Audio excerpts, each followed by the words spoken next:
In this video, I'm going to talk about the 10 best future bets to lock in for the 2024 NFL season, which starts in just a few days on Thursday, September 5th. Today, I'm going to talk about a few long shot parlays, long shot props, some straight bets, division futures, everything, you name it. We're going to talk about it in this video. So sit back, relax. The NFL season is upon us, a few days away. Let's get into it. But before we dive into the futures, I will timestamp all of them down below. I do want to look at how we've done the past few seasons, and I'll just put up our last 3 years. In 2021, we were up over 43 units. 2022, 24 units. Then last year, our worst season that we've tracked on YouTube, only 7.28 units. It was a terrible season. At one point, we were down 15 units on the season. We clawed our way back to being positive, but still not a great year for us. Let's be honest, 7 units, nothing too crazy. Obviously, still nice to make some money. This year we're going big, and well, every year is unique and some years present their different challenges. This year I'm aiming for a goal of at least 30 units. Heck, I'd love even more than that. And if we don't hit 30 units, I'll do a forfeit. Now, I haven't decided on the forfeit, which is where you guys come in. Go down below, comment something, hopefully maybe within reason. If we don't hit 30 units or more this season, I'll pick out my favorite forfeit and announce it in tomorrow's video for Thursday Night Football. So go down below, leave your comments. I'll pick out my favorite one, and then we'll announce it. And if we don't make a 30 unit or more season, we'll put it down. We'll do that forfeit. Simple as that. But let's dive into the futures, and we're going to start with this first one, the one that I have the biggest amount of money on. And it's actually 2 plays on 1 player. What's Calvin Ridley of the Tennessee Titans. I took his over 850.5 receiving yards for 1 unit, minus 112 on FanDuel. I also did a half unit sprinkle on him to get 1,000 or more receiving yards, which is about plus 200 on DraftKings. I don't really think the DraftKings line has moved. Maybe his receiving yards has moved a little bit, but obviously I really expect a big year from Calvin Ridley. Now, obviously, he's no longer a Jaguar. You see his picture on the screen. It's him in his Jaguars jersey. They didn't give me an updated one. Obviously, he's a new Tennessee Titan, and they gave him a big deal this offseason. And I also really like his matchup and his fit in this offense. Now, he's likely going to have DeAndre Hopkins, who expects to be healthy for week 1, is dealing with a little bit of an injury, but should be out there week 1. But outside of that, I mean, there's not a lot of competition here for him in Tennessee. And this is a guy last year, he obviously, we know, I mean, where it's a sports betting video, it's kind of weird to start off with Calvin Ridley, a guy that was suspended for a full year for betting. But hey, to each their own. Maybe he's betting on himself this year. But like I said, big contract, 4 years, $92 million deal from the Titans this offseason. And we know the Titans of old, they were relying ground and pound, Derrick Henry, all in your mouth. Pause. All right, okay, you know what I mean, though. They were just running the ball a ton. Now they have a new head coach who's more offensive-minded, and Brian Callahan, who comes over from the Bengals, the team that was top 10 in passing attempts. We know the Titans, like I said, dead last in pass attempts last season. Now we no longer have Derrick Henry. He's a Raven. He'll play on Thursday Night Football. They don't really have a consistent ground attack. Tajay Spears, Tony Pollard, I think they're going to be throwing the ball a ton. And we saw last year, Will Levis, who is going to be their QB to start the year, led the league in average depth of target, all QBs, and average air yards per pass attempt, which fits up perfectly with Calvin Ridley. Last year, Ridley with the Jaguars, 8th most deep targets and 8th in air yards. So he had a ton of, passing yards coming his way. The problem was he just wasn't catching a ton of them, and he still went over 1,000 yards last year. He ended with 1,016 to be exact. Now, if he's a little bit able to catch more of these, because he was 82nd in catchable target rate, not good, I think there's a chance that he could really explode here. I'm not going to blame Trevor Lawrence a lot, who was his QB last year. Heck, put some blame on Calvin Ridley, who really hadn't played football in nearly 2 years. I think this is a big chance for Calvin Ridley to have some massive blow-up games. Last year, he was so boom or bust, and he could be that this year, where, we could be like, all right, well, he's getting 100 yards some weeks and then less than 40 some others, but I think there's a good chance that he's more consistent in the 60 to 70 yards with some blow-up games into the 120s, 150 range. I think he could have some very big, big games like that with Will Levis chucking it down the field. I really like Calvin Ridley in his first year in Tennessee. I love his regular over at 850.5, but I also love the little sprinkle on the 1,000 plus receiving yards at plus 200. I'll take a stab there. Let's hope Ridley has a massive year. Now, before I dive into my second one, which is a division future, I do want to talk about Underdog Fantasy, because you could actually play a lot of these on Underdog Fantasy in addition to what they're doing right now. They're really up in their game for the NFL season. They have profit boosts, they have payout boosts, they have mystery promos, tons of different cool things. We'll even have a bunch of discounts come Sunday morning when the full slate of action is coming up. So definitely take advantage. If you're not on Underdog Fantasy, I have a great offer for you. You can sign up using my code COS or the link at the top of the description. Number one, they'll give you a free square for Travis Kelce to get 1 yard. Yeah, he's going to do that on Thursday Night Football. And number two, they'll match your first deposit up to $1,000. Look, pretty good match offer out there. Again, use code COS or the top link in the description. You'll get the Travis Kelce free square. You get a match on your first deposit up to $1,000, and you get all those different mystery things, those profit boosts and things like that. Look, Underdog's going all out this year. Definitely take advantage. We'll be using them a ton this NFL season. But enough with that. Let's get into the futures and rattle off the rest of them. Number two on the list, the Philadelphia Eagles to win the NFC East, or AKA just win their division. It's minus 120 on DraftKings. Now, I wish I locked this in a little bit when it opened up. It was about plus 110, plus 120. I'm not surprised to see kind of the movement more so shifting to them to be minus 120. Heck, even some books are up to minus 140, which I still don't mind. Obviously, let's look at this division, though, as a whole. You think about the teams that probably don't have a great chance of winning it. The Commanders, they are going to have a terrible defense once again. Might lead the league in passing yards allowed. You'll see us probably backing a lot of wide receivers and QBs against them. And they have a rookie QBs. Things are typically stacked against you with a rookie QB and Jayden Daniels, who I do expect big things from. And we'll talk about him later on in this video. On the flip side, now you have the Giants on the other side, Hey, Daniel Jones, he's coming off his injury. I still think they're a little bit better than maybe people think they will be, but I still don't think they'll be competing for this division. They just don't have the playmakers, really. I mean, they lost Saquon Barkley, who is now an Eagle, and they have Malik Neighbors, a rookie wide receiver. He's obviously could be a beast, but I just don't expect a lot from that team. And then it really probably comes down to Cowboys versus the Eagles. Now, last year, the Cowboys stormed back and won this division, which hasn't seen a repeat winner, I think, since like 2004. And the Eagles started off 10-1, lost 5 of the last 6, leaving a sour taste in everybody's mouths. But they've upgraded their team, drafted, and really assessed that cornerback position, which was a position of weakness last year in their secondary. They also got Saquon Barkley, obviously very solid. Their offensive line did lose Jason Kelce, but still one of the most elite units in the league. And on the flip side, the Dallas Cowboys, what have they done to upgrade their roster? They lost Tony Pollard. You brought in Ezekiel Elliott. How good is he going to be? They really only signed Eric Kendricks, lost several other offensive linemen. Their defense is now down a couple other guys too. I just don't know, outside of CeeDee Lamb, who's making plays consistently for this offense. And so the Cowboys also have the harder strength of schedule, 22nd in the NFL, whereas the Eagles have the 9th easiest. I just think this is a good spot to back the Eagles to win the division. Need Jalen Hurts healthy so that we don't see Kenny Pickett, but I really do think the Eagles will be able to dominate this division. If it comes down to the end of the year, this year they end the season with 4 of their last 5 at home. I really think that could be the difference. I just like the Eagles a lot more on offense. I like them more on defense too with all the changes they made. I really like the Eagles to win the NFC East at minus 120. My next pick is going to be the under. It's the only under I actually have on the cards. If you want to skip through it, you certainly can. But I really like this under, one of my most confident straight bets. The Division E for the Eagles is a 1-unit play. This one also is. It is Jordan Love under 27.5 passing touchdowns, minus 110 on DraftKings for 1 unit. Now, why are we fading Jordan Love? This is a guy that broke onto the scene last year in his first year starting with Rodgers, now out of Green Bay. And he threw for 32 touchdowns. That was the second most in the NFL. Why the heck are we fading him? Well, I think that was a little bit of a flash in the pan for Jordan Love. And I still think he could be very good this season.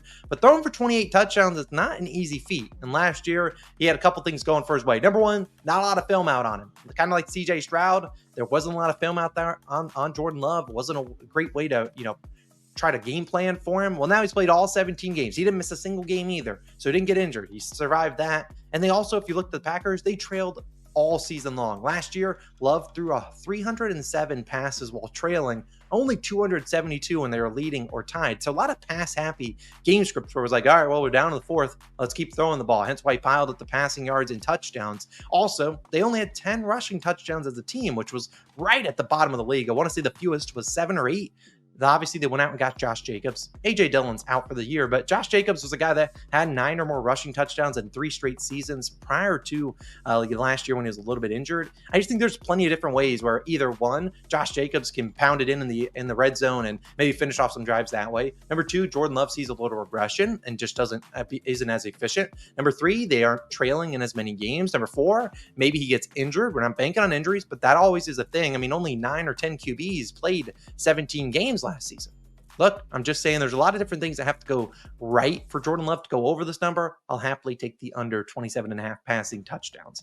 Now, my rest of the picks are all going to be a half unit or quarter unit plays, but I really like this one. And this one is a half unit play times 2. So it's actually a full unit play just on 2 different markets for one specific guy. That is the new Carolina Panthers wide receiver, Diontae Johnson. I took his over 775.5 receiving yards for half a unit. And then I also did a half unit on his over 63.5 receptions. Now, obviously, I posted these picks early to our DubClub. If you don't know what our DubClub is, it's a very easy way to get all our picks early. And that includes all the futures I've already posted, but also all the NFL picks that I will have for the season upcoming, plus NBA, MLB, anything I post, it goes there early to them to get the easiest and best lines. And it's easily pinged to your phone. You can also get access to our Discord. And the best part, it's only $5.99 a month. And down below, if you want to join it, I'll put a 2-week free trial down there if you ever want to test it out and just see what it's like. But Diontae Johnson, his reception line has moved a little bit since I posted it. It's now up to closer to 70.5. If that's your case, I probably just lean towards a full unit on the over and just receiving yards. I split it because I could see them going both hand in hand. Maybe Bryce Young's only wanting to throw 5 yards like he did last year, but I really think this is a good spot to back Diontae. Now, his last 4 years in Pittsburgh, obviously he was a Steeler. They traded him this offseason. He was over this line in 3 of 4, did not go over last year with 717 yards, only played 14 games, missed some due to injury, only had 51 receptions. This year, obviously, you see his line is at 63.5, and some books are closer to 70.5 now. So they clearly expect more receptions coming his way. And you think about the competition out in Carolina. Bryce Young is his QB. Who else is the wide receivers? Xavier Leggett, who goes viral for his country voice, but I think he'll be pretty good at how he sounds. But Adam Thielen was a guy last year that had over 1,000 yards and had over 100 receptions. I just don't think Thielen, who turns 34, just turned 34 in August. I think there's a chance that we'll see Diontae easily slot into that wide receiver 1 role on this team and be Bryce Young's number 1 guy that when it's man on man, he's throwing it his way. We know they have a new head coach in Dave Canales, who obviously got the best out of Baker Mayfield last year. And I just think this is a big spot for Diontae. If he can stay healthy, he can honestly approach 1,000 yards. It would not shock me at all. I mean, we've seen last year, if we're talking about just receptions, we saw with the Canales offense, Baker helped Godwin and Evans both get 79 receptions. Now, sure, Deontay's different. He's not Godwin. He's not Mike Evans. Doesn't have that size or whatever. But I mean, it's not like he has as much competition from anyone else out there. So I really think he'll play a ton of snaps this season if he averages about 5 receptions, which I think he will easily do that, and plays 14 games. We're talking about 70 receptions. If he gets that, pretty confident he easily soars over the yards. If you want to go for 1,000 yards, you can, but I just split it up a half unit on both his receiving yards and his receptions. Like I said, the receptions has moved up a little bit too much for me. I'd probably just pull a full unit on the receiving yards. They obviously go hand in hand, but I really like both of those 2 props for the new Panthers wide receiver, Diontae Johnson. My next one is actually going to be another future on a new wide receiver and a new change of scenery. It's Darnell Mooney of the Atlanta Falcons. And I'm taking him 750 or more receiving yards at plus 350 on FanDuel. Now, I'm only putting a half unit on this, a half unit to win, whatever that may be, half times 3.5, probably close to 2 units. I like a chance here on Darnell Mooney. Now, obviously, if you remember Darnell Mooney, he was a member of the Chicago Bears. And obviously things didn't go great for him there. But in his second year, he busted on the scene with 1,000 yards. But then obviously the last few years in 2022 dealt with injuries. Last year, he was behind DJ Moore on a bottom 5 pass offense. Not much you can expect from him. But now he goes into a new scheme. I really like his spot here. Obviously, they signed him for a big deal. 3 years, $39 million, $26 million in guaranteed money. You got to follow the money sometimes, and they paid him a lot of money. And a lot of people kind of ridiculed them, like, Darnell Mooney, 3 years, $39 million? You kidding me? Well, they obviously saw something in him. Zach Robinson, their new offensive coordinator, no more Arthur Smith. He's in Pittsburgh. Zach Robinson, last year, Rams led the league in 3 wide receiver sets. Now, you look at the Falcons roster and depth chart, you'd see obviously Drake London. You see their tight end, Kyle Pitts. Sure, Kyle Pitts might be used as a wide receiver. Sure, they can. But outside of them, with other guys behind him, there's not a lot of pass catchers. Ray McLeod, Kadero Hodge, Darnell Mooney, there's a realistic possibility that he plays 85% or more of snaps. Heck, he could play 90, 95% of snaps.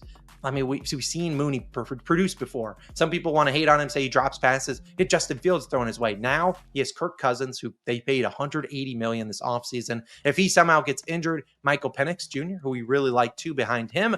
I think there's a lot of different ways Darnell Mooney can easily hit this over. I almost did 1,000 plus receiving yards at, or 1,000 receiving yards at plus 1,000, but I'll just take the 750 for half a unit, plus 350. I'd play it to about plus 300. I don't really want to bet just on Darnell Mooney's regular yards line, which I don't even know if he has one. I think Darnell Mooney's boomer bust. So I'm willing to take a stab here at plus 350. If he doesn't hit, whatever, it's a quarter unit down the drain. I think there's a chance that he could hit and absolutely burst onto the scene. He's a guy I've been targeting in a lot of underdog best ball drafts. I really like Darnell Mooney this season at plus 350. Count me in. Next one, we got a rookie. And I teased him at the beginning of the video. He's the new Commanders QB, that's number 2 overall pick in the draft, Jayden Daniels. And I'm taking him to lead all rookies in rushing yards at plus 460 on FanDuel. Now, again, I don't want to toot my horn about the DubClub, but they do get all the picks early. And if you want to sign up, again, 2-week trial down below, because this line is definitely shifted. Originally, when I gave this out, this was plus 460. Then now I believe it's around plus 330, which I still don't mind. But the guy that was in front of him, Jonathan Brooks, he's now on the PUP list, which if you read my write-up, you would have known. I thought he would be on the PUPs. I mean, heck, a lot of people did think he would be on the PUP list. So he's out the first 4 games. But why the heck are we back at a QB to lead all rookies in rushing yards? It's not the league, just all rookies. Well, if you remember Jayden Daniels, he was an elite rushing QB at LSU. I mean, last year he ran for over 1,100 yards, and that includes taking sacks as rushing yard losses. Obviously, that won't happen in the NFL. But behind the Commanders' offensive line, he's going to be running for his life. And honestly, I think he will just be consistently hiking, looking for his first read, not there, having to take off. And I really think there's a chance he could lead the rookies in rushing yards if you look at the competition that he has for other rookies. Now, obviously, I already talked about Jonathan Brooks. He's the Carolina Panthers running back who's now on the PUP list. Will miss the first 4 weeks of the season. And he could come back and be great. However, he's already in a backfield with Chuba Hubbard and Miles Sanders. I don't know if either of those guys get cut. Probably not. And he's coming off a torn ACL, and he's going to be on a bad team. I think the Panthers can win 6-7 games, whatever, but they're not going to be competitive a lot of different weeks, not in very run-heavy game scripts. They're going to kind of have to be passing the ball, which hopefully they're passing it to Diontae Johnson if we're lucky. At the same time, look at the other guys. Blake Corum. He's obviously going to get some run here with the Rams, but you got Kyron Williams in front of him. The other guys like Trey Benson, who I'm high on, dynasty-wise, he's behind James Conner. Braylon Allen, who's up there, the Jets running back, he's behind Breece Hall. So really, there's not a lot of rookie running backs that are, boom, instantly in their starting offense. Heck, none of them are. Jonathan Brooks was the only guy that might have been starting, but he was already in a committee. So I think out of all these guys, Jayden Daniels, if he stays healthy, there's a realistic possibility he could average 40 rushing yards or so a game if he played 15 games, so he missed 2. There's a realistic, he could end with over 600 rushing yards, which I honestly think could be enough to win the rookie rushing yards leader. But there's also the upside where what if Jayden Daniels takes the league by storm? He has some massive rushing games and he averages closer to 60 rushing yards per game, which I don't think is outside the realm of possibility. We saw what he did at LSU. I think he could approach 800, 1,000 rushing yards, which I think should be more than enough to win this award.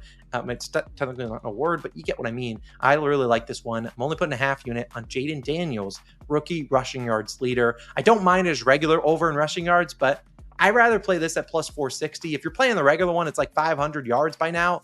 500 could realistically win this award. I don't think it will, but it could at plus 460. Should have a easy head start on every single one or other rookie out there. Just comes down to if you can hold them off, I think, in the last few weeks and stay healthy, which is a big concern, but it's plus 460. I got to take a stab on Jayden Daniels. Next one, we have another rushing yard leader. This is for the whole NFL. If Jayden Daniels leads the whole NFL, I don't know what I'll do, but we'll worry about that later. I'm putting a quarter unit on Bijan Robinson to lead the league in rushing yards at plus 1,200 on DraftKings. Now, I'm not the only one that's high on Bijan this offseason, and there's good reason to be high on him. We saw how dynamic of a playmaker he was in college, and then how he was in the pros. Everyone kind of assumed Arthur Smith was the one holding him back. And I'm not saying Arthur Smith did hold him back, and I'm expecting a big year from Bijan. I do expect, though, Tyler Algier to be used here. But what happens if Tyler Algier gets injured? We're going to see a big workload for Bijan. And what if this team just wants to use Bijan a little bit more? As I already talked about with Darnell Mooney, they have a new offensive coordinator with Zach Robinson from the Rams. Well, we think about the Rams. They were notorious for using mostly just a one running back attack. Obviously, Tyler Algier will play a meaningful role in this offense because he's too good to keep him off the field, and you got to keep Bijan healthy. But if you look at last year, Bijan, 976 rushing yards on 214 carries. That averaged about 4.6 yards per carry. He only averaged 12.5 rushing attempts per game. If you look at the other guys that led the league in rush attempts, we're talking about the CMCs, Derrick Henrys of the world, they're closer to like 18. Let's just say, well, maybe Mr. Bijan doesn't get 12.5, but maybe he gets 15. Let's say he gets 15 rush attempts. He can maintain a same 4.6 yards per carry, which he has the talent to do. We're looking at a guy that could finish around 1,200 rushing yards, which would have been second in the NFL last season, only behind Christian McCaffrey. We obviously know running backs get injured left and right, so you're going to need healthier for Bijan. But on the flip side, you're going to need other guys to stay healthy too to beat him out. Think about CMC. He's already coming into the year with an injury. He should practice this week, so we'll be good for week 1.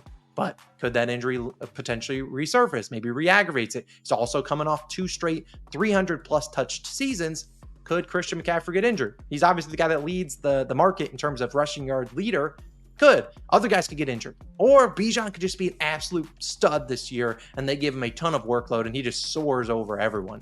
I think there's a lot of different ways what could happen here. If Bijan stays healthy, I think he approaches 1,100, 1,200 rushing yards, which could win this award.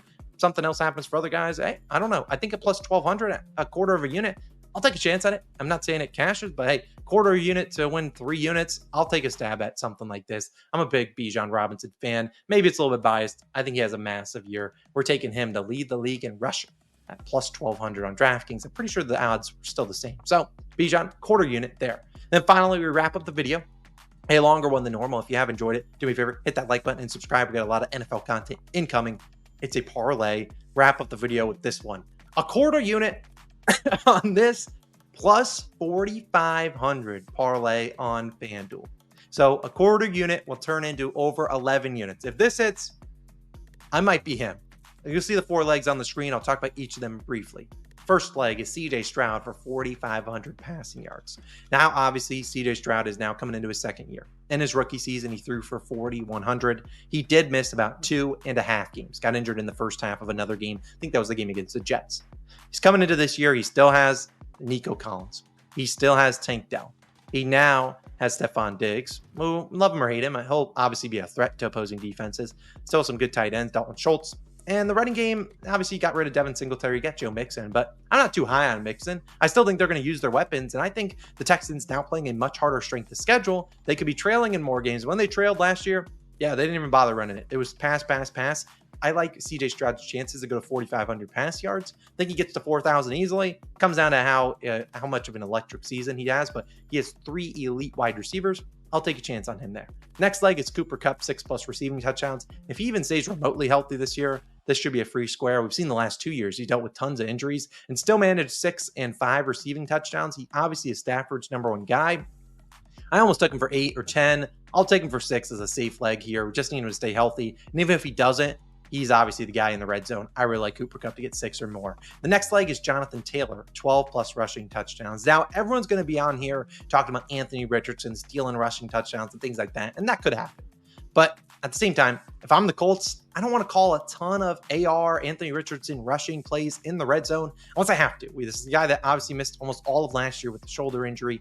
I don't think they need to lean on AR in the red zone when they have one of the best running backs at punching it in, Jonathan Taylor. We've seen kind of, what similar defenses did. And heck, even when you have a rushing threat at QB, you can see other guys absolutely dominate. I mean, heck, there's kind of, let's do a little analogy. Like it's like Gus Edwards and Lamar Jackson. Last year, Gus Edwards had 13 rushing touchdowns, largely because people are threatened by Lamar Jackson running it in. If AR can be that threat for JT, we could easily see him go over this. Plus, JT's an absolute stud. And then finally, Devontae Adams for 1,000 receiving yards.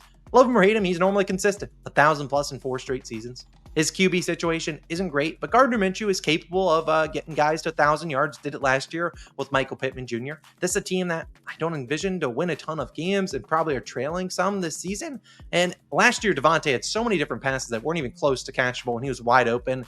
he's one of the best QBs out or wide receivers out there. And there's always a chance he gets traded to an even better team where he's a big focal point of that offense. So I would like Diontae for 1,000 plus. It might not be the sexiest team that you're going to watch, and hopefully you aren't watching a ton of Raiders games, but I think you could easily get 1,000. So again, those 4 legs plus 4,496 on FanDuel.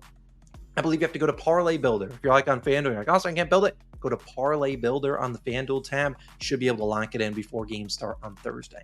Those are my top 10 future bets for the NFL season. In total, we have 5.5 units risked. Obviously, if all of them hit, we will win a lot more than that. But those are my favorite futures. As always, let me know your favorite futures down below. And if you can do me a favor, go down below and do 2 things. If you want to sign up for the DubClub, you can do that. If you want to sign up for the Underdog Fantasy, you can do that using our code COS or the link in the description. And number 3, leave me a forfeit down below if we don't have a 30-unit or better season. I owe you guys to do something. I'm pouring my heart and soul into having a dominant 2024 campaign for the NFL, calling our shot record. So, look, I'm pouring my heart and soul into it. We're going to have a massive season. And if I don't, I get to deserve to do a forfeit because you guys deserve the best from me, and you're going to get it. So you guys have a great time, and I will announce the forfeit tomorrow and Thursday Night Football's video, which I'll post a day early. It's NFL season, baby. Let's have a season. I'll see you guys in the next one. Peace.